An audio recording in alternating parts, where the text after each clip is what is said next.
Bonjour, dans cette vidéo, nous allons distinguer les antécédents des images.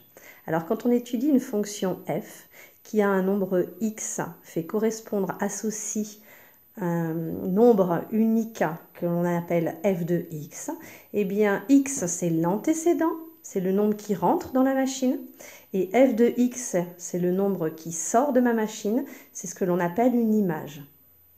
F de x se lit d'ailleurs l'image de x par la fonction f.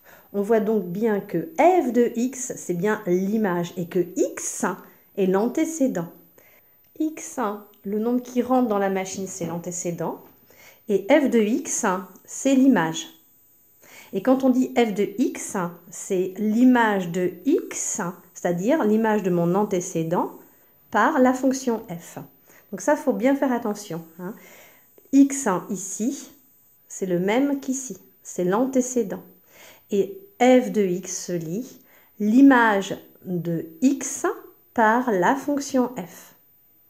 Si je reprends la fonction f qui a x associe 2x plus 1, x c'est donc l'antécédent, 2x plus 1 c'est mon image. C'est-à-dire que x est le nombre que je rentre dans ma machine, et 2x plus 1 est le nombre qui sort de la machine, après avoir subi donc un certain nombre de calculs. X ici est le même, c'est l'antécédent.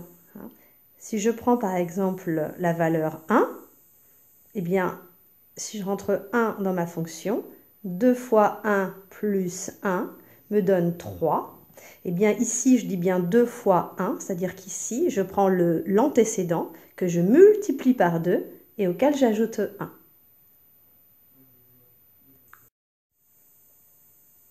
De même avec cette présentation-là de la fonction, puisqu'on peut noter de cette manière-là, l'image de x par la fonction f est égale à 2x plus 1.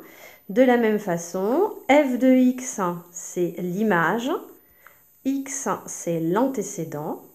Donc ici, j'ai bien mon image qui est égale à 2x plus 1 et mon antécédent. Le nombre qui rentre dans ma machine, c'est mon antécédent, c'est le x. Je lui fais subir une série de calculs, 2 fois x plus 1, et ça me donne donc l'image qui est égale à f de x, l'image de x par la fonction f.